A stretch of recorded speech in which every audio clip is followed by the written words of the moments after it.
We are back on Play It Forward with Ravi Muppa, and I like rolling my R's. Ravi, thank you. You are the filmmaker, writer, director of the short film Incognito. Thanks for being on the show today. Thank you so much, Kostya. Thanks for having me. Would you like to, it's my pleasure and an honor, would you like to introduce yourself or the film Incognito prior to starting? Sure. My name is Ravi Muppa. You got the pronunciation almost right. Almost. Thank you. I am a writer-director based out of Mumbai, although I'm recently moved to Goa, which is not too far from there. I made Incognito in 2022, and this is my first film as a writer-director. I have been a screenwriter in the Indian film industry. I went to film school. I don't want to say how many years ago, but like a long time ago in New York. And still am a working screenwriter in India, and I have future projects which I would love to direct, and I think my short film Incognito is the start of that, and I would love to build it as a feature, and this short was kind of the foundation for that. Great. Thank you. It's a highly polished piece and the acting is very good. So it's definitely a great proof of concept for the writer, but also for the director that you, I'm sure, will soon become and more because you already are. You directed this piece and it's very, again, well done. You've got a lot of experience. I think, the experience that you have is not uncommon for filmmakers. I think it often is, for creative people in general, can be a circuitous route to get to, the destination, and the destination changes. So it sounds like you've been very fortunate to actually be working within the industry, which is, wherever that industry is, it's, something that is rare among, filmmakers, and can be, very difficult to get into. So you've definitely seen a lot. First question, play it forward, comes in as we were talking a little bit before the pre-interview is, you know, personally inside yourself, the story of Incognito is a very dark piece. And, we all wrestle with our own darkness, whatever that may be, or look like, or the darkness of, whether it's external or internal, war, suffering is everywhere. Um, so this piece, talks about or is a narrative about a sex worker who is a slave sex worker essentially, and a gentleman who's unlikely hero rescues her, comes to the rescue, but with a little bit of a twist to that. So, the theme that you're exploring, as well as the way you've explored it in the characters, how did that kernel, how can you describe, like, that was the first inkling of something that was like, I want to wrestle, tackle, understand this. I think it was the culmination of sort of two, three different ideas. Um, Initially, I had wanted to tell a story in the form of a graphic novel about a young girl from rural northern India who gets trafficked, and she ends up in Thailand. And she wakes up in Thailand in a sex dungeon, and she has to figure out how she ended up there and how she can get back. And it was going to have like these neon lit, sort of like very stylized atmosphere, and I felt like a graphic novel would be the best way to explore that. I had mentioned this to the cinematographer of Incognito. He's a friend of mine from New York, and we went to film school together. And I bounced off that idea, and he said it's interesting. And I didn't do much about it after, because I didn't know the format very well of comic books and graphic novels. But it stayed with me. And then I had read a news article which happened, it's an incident that happened in the US actually. It's about a flight attendant who spotted a young girl who was unusually quiet and sitting next to an older man. And she somehow sensed that the girl was in trouble because of her behavior or nervous tics or whatever. So she made an excuse for the girl to go to the bathroom without the gentleman escorting her, and she slipped in a note to the girl, and she figured that the girl was indeed in trouble. So before the flight landed, she flagged the police, and they came and arrested this guy, and who's been a trafficking leader for the last 10 years. And so that incident was one of the ideas that kind of inspired me to sort of like tell a story. But I felt that whilst that is such a nice story and it's great for the girl that got rescued and all of that, I didn't really think it would make. I thought it would make good cinema because there is inherent suspense in it, all of that. But I felt like I wanted to go one step further and I wanted to show not a good Samaritan saving a young girl, but kind of like a despicable person who you find it very, very hard to empathize with if you encountered that person in real life. And thought about how about making that person the protagonist? How about you're stuck with him, you see his point of view and you're in his shoes throughout. And now you see this thing that is happening to the girl. What do you do? You know, and that's where it started. And I started writing that, and it became a feature, and it was it still is very detail oriented. If I mean, as you can see in the short as well, it's I loved. I discovered something about myself that I used to have this like desire to know everything upfront, that I needed to know the blueprint of how it's going to look and what's going to happen. But I think with this film, I started working with the details. I started imagining what it would be like to wake up as a receptionist at a motel, and I charted my day-to-day activities, and I started noticing little details, and all this time I kept thinking about the girl that is trapped there, and then how any of my tasks or activities could be connected to the girl's plight, and how I would somehow connect this to you know sort of attempting to save the girl and how I would do it. That sort of reality, but I do understand that it is a genre piece. If you look too closely, you'll always find like, oh, is that possible? Is that not possible? So there was this always like constant sort of like wrestling with myself over how much of it should be cinematic and how much of it should be, practical. Um, and yeah, it was a very exciting writing process for me, and and it was ironic that I'm a screenwriter, and I decided to make a movie with as less dialogue as possible, and so that was one of the constraints that I had put on myself, because I imagine that in real life there would not be any words exchanged, and this is not a kind of a person. This is not a guy who would want to speak, to anyone. He would not share anything. So it was all about the looks. It was mostly about him watching, and then how do you make it cinematic? That was also a Sure. challenge.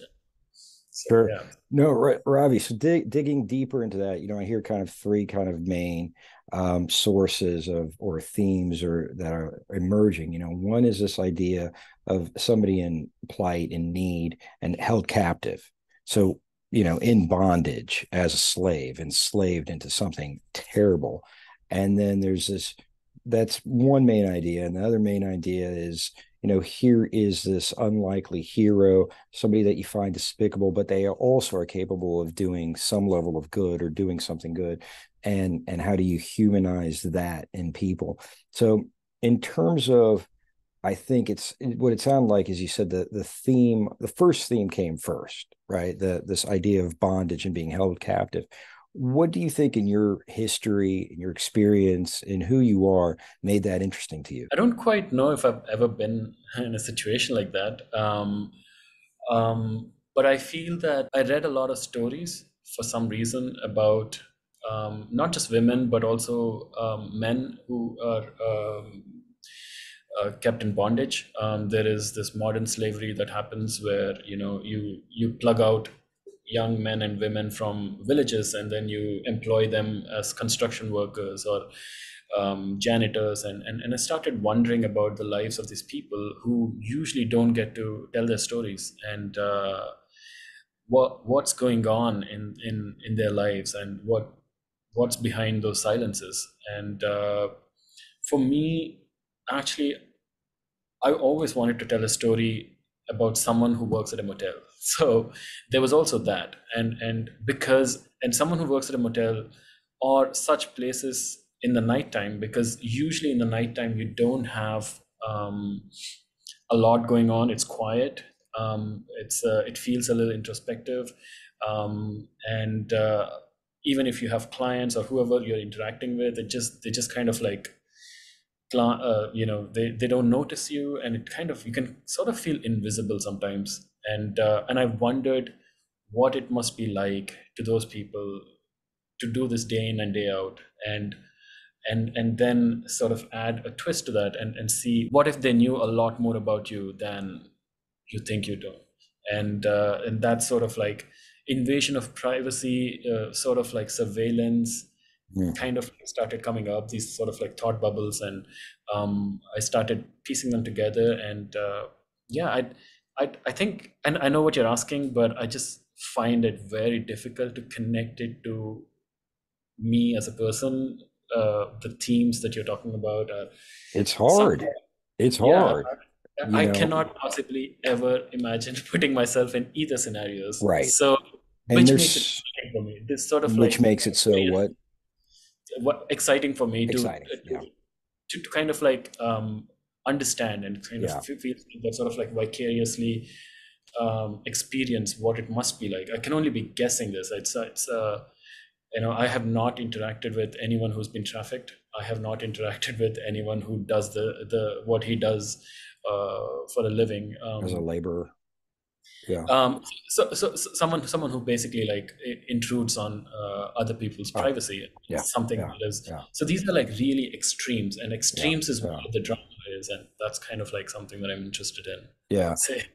I think from the captive side, I think in growing up in India, you probably hear a lot more stories of that sex trafficking or men getting put into these labor situations by force. Really not too often that happens in America. I've never heard it happening here, though it does in places. But I think the theme that people that haven't had that experience that can connect to that is the limitation of your freedom. I mean, what an extreme, it's almost a fate as worse as death, to have your freedom. Yeah, You're a prisoner, right? yeah, You're a prisoner. And so even so there's this theme of prisoner, right, with the woman, and there's this theme of, the clerk is enacting some sort of um subterfuge from this, almost like a warden. He is the warden of this prison, and he's tracking it with this surveillance camera. So these, kind of themes are melding into one yeah, another, yeah.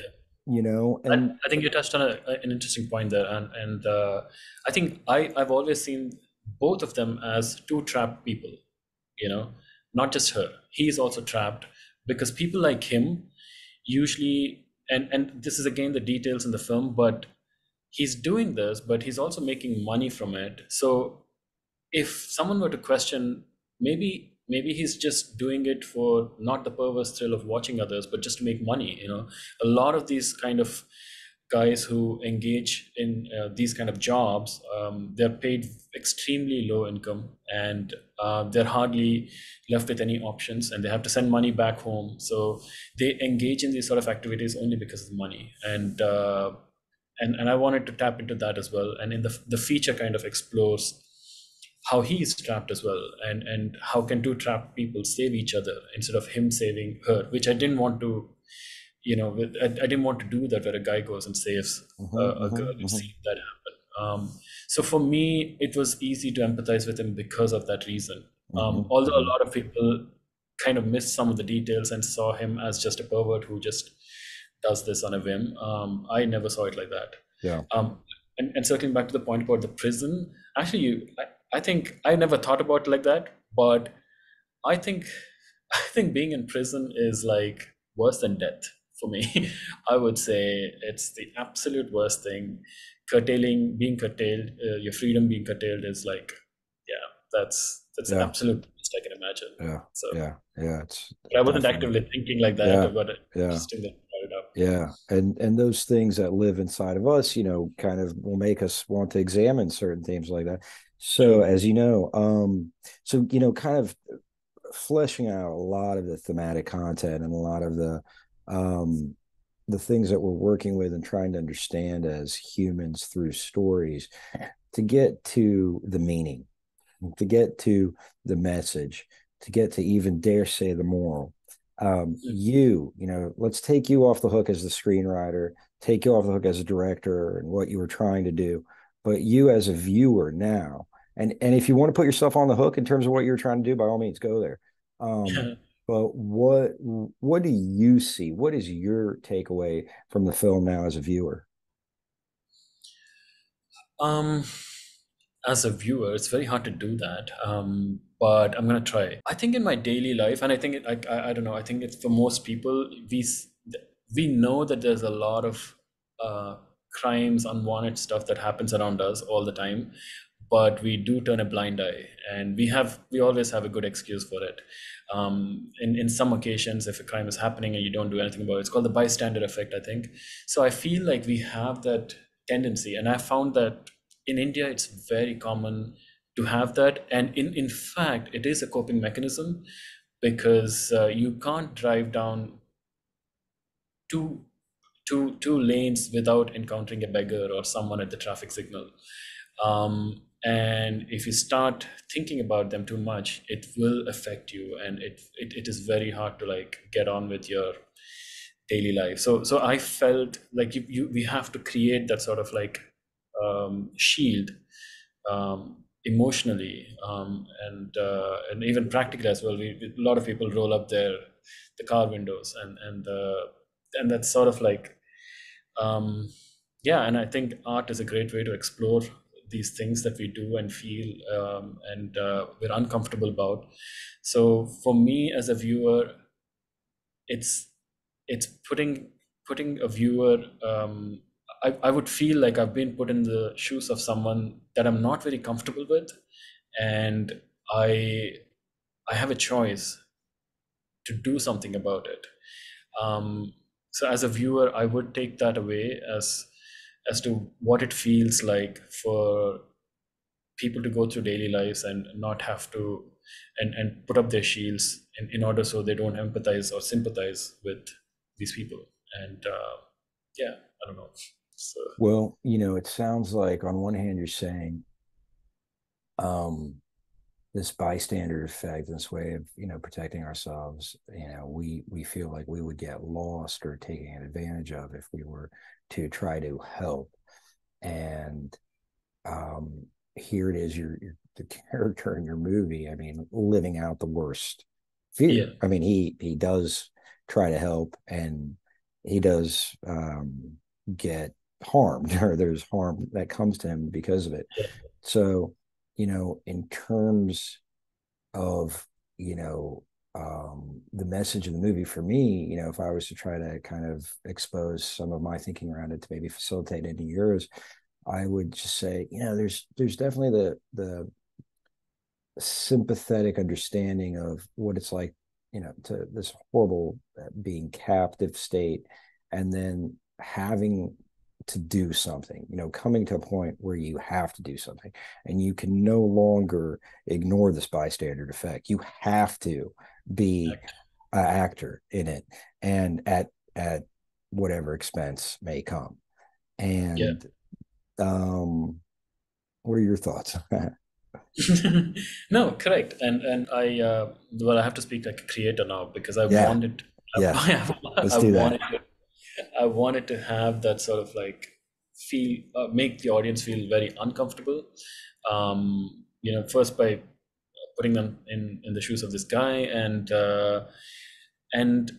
leaving enough room. It's almost like a role player game, RPG or Sure. something like that. Yeah. So it's felt like that to me. Like, there are things happening. It's happening on his screen, but in real life there are actually things happening in front of you, and um, you can choose to act or not, and giving the audience the choice and the room to breathe so that they can think and they can wonder, what can be done, what can be done, is was was something that I was very conscious of, and and the fun thing is that this was a 12-page script, and it ended up being a 25-minute film. I had never planned for that, and I discovered a lot of that in the edit when I started understanding that, as an audience, I would want to kind of like live in this world for a little bit, but at the same time be very uncomfortable as well. Um, so um, so yeah, as I don't know, like it's really hard for me to think like a viewer now, but I think that was something probably that was going on in my mind. As so there's this genre, right? And genre creates a lot of the um, constraints, or you could even, however you want, think of it as constraints or container, or the box, right? The Yeah, the uh, conventions. Yeah. conventions. Thank you. Mm. And some of those, often constraints are creative. Help us, with creative ideas. So the conventions of the genre and the suspense. There's certainly the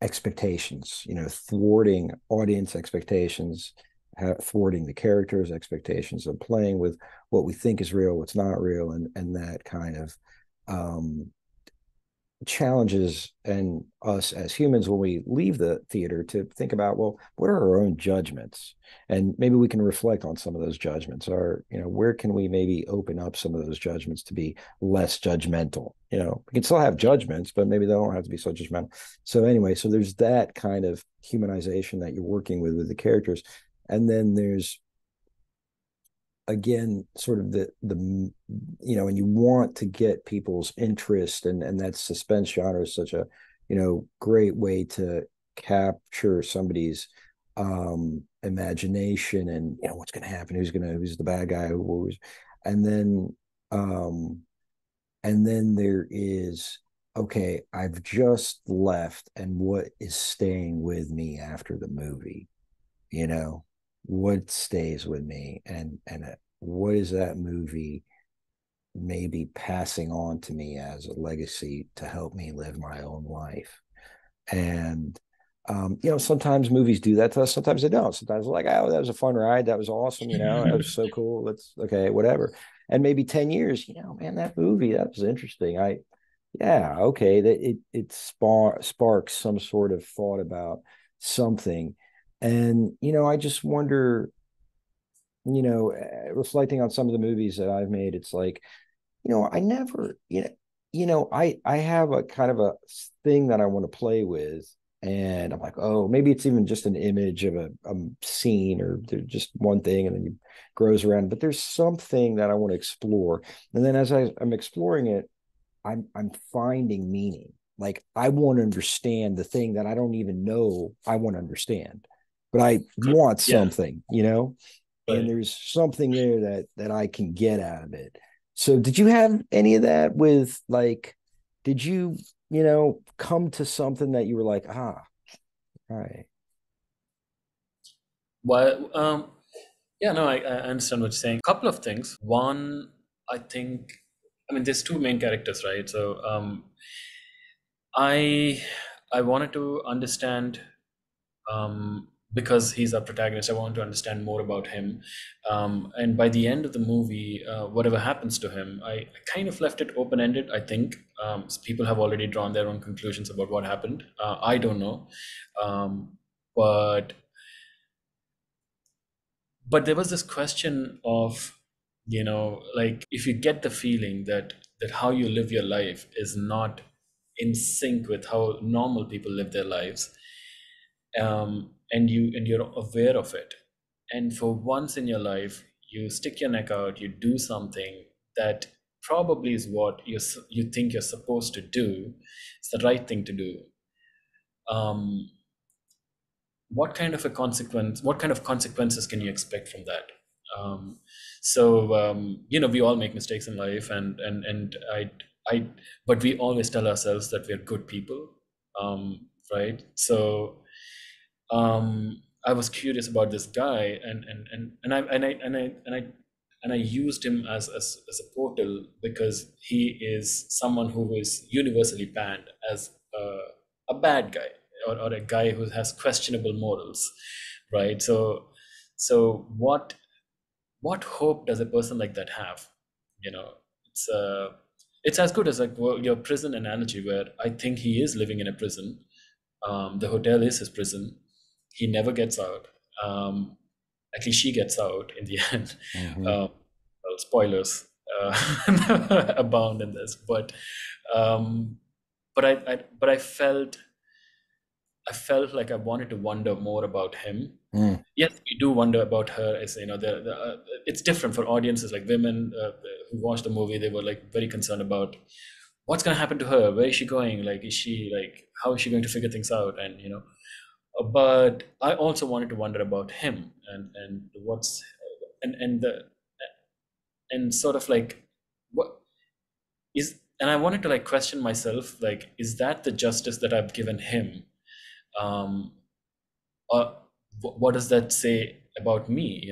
Is that what I think I deserve if I were to be in a situation like that? If I Is there no hope for people who've committed heinous acts, but there's this one thing that they do, not necessarily to even redeem themselves, but they were compelled to do it. It's from the pure center of their heart. Mm. And what do you get for that? Mm. Is Mm. does it does any of Mm. that, like, Mm. karma and all of that, does any of that matter? Uh-huh. Got it. Got it. No, that's awesome because that gives me, a lot of food for thought. And I think one of the things that, I did see when I was reviewing it is like, hey, you play with fire, you get burned. But what I didn't see is the more important thing that you're just talking about now. And it sounds like there might be a connection between, well, what is redemption? That's number one. But Yeah. it sounds like what you're exploring is that freedom comes from redemption, and to get to freedom there has to be virtuous choices. Yeah, and how do you define that? And in his world, based on his circumstances, he would justify that he's doing just fine. But there is this sinking feeling he gets because he's doing something which is antisocial, that the whole world is telling him that no, you're not, if they were to know that you're not a good person. How do you live with that feeling? And why would you ever be compelled? Why do you even need to do anything about? But I feel like that's where I think a certain aspect of humanity, being a human, we have this impulse that we cannot curb anymore at certain point, and the story kind of like takes him there. Yeah, I just wanted to, I think, yeah, I We wanted to cannot express something like that. we cannot cope anymore, and to me I'm hearing, and we've got to break free. Yeah, we We can't got to. help but be human, and at Yeah. some point, Yeah. that impulse we cannot curb it. Yeah. Yeah. No, that's great, and that impulse is love ultimately. Yes. Yeah. Ravi, thank you for that. Thanks for traveling there with me through those Thank you for questions. taking me there. Yeah, yeah, absolutely, How many, bro. you would have gathered that I tried to dodge all of this. No, no, no, no, man. You're trying to break free. I get it. So here's hopefully, something that comes easy in terms of an answer. How have you been changed as a person after making this movie? Well, a lot of things changed, but again, it's very hard to talk about because it's hard to track them as well. But there are some really tangible things that happened. As a filmmaker, I gained a lot of confidence as a director. Um, as someone who's gone through the whole process of it, including post the film, and interacting with the audiences, and hearing different perspectives and how they interpreted the film, all of that has really, it's been very gratifying, and it's, I think it gives me a lot of hope to continue doing this because there is, and I want to tell stories which open up more questions, as much as possible, and I think without cinema, I don't have a lens into the world. Actually, I feel like any questions that I have, I can now very confidently pour them into the scripts or the stories that I want to tell, and uh, and and probably never to really arrive at an answer, but just to kind of keep understanding different perspectives and keep going. Because the moment you have an answer, I think that it just feels like, I don't know, like you've got nirvana or something. And I don't want. I think I want to chase them, but I don't think I want to attain it as much. So, so I want to keep going. It really has given me a lot of confidence and trust in my abilities, and that I have something to ask the world, if not share with the world, but some questions that I want to ask. Hey, don't you think this is strange? Don't you think? Did you ever think of that? Or so something like that. Yeah, Just that's great. just engage with people. I think that's beautiful, Ravi. Ravi. I got to Ravi, work. yes. I got to work to roll that. One of the things, interestingly, you may think it's interesting or not, that it reminds me of is that there's this concept of the last stage prior to enlightenment, which is you are, with the beloved and still experiencing the duality. And you don't want to merge and create that union because you still are in rapture with um, the beloved state of experiencing that. So it sounds like that's what it reminded me of. And um, I, Oh, I appreciate you being on the show. Ravi Muppa, filmmaker, writer, director. The film is Incognito. We're going to throw out all the links to you. Thank you again. Peace out, everybody. On Play It Forward Land. thank you so much for having me. It was a pleasure, Cheers. Ravi. Cheers. Till next time.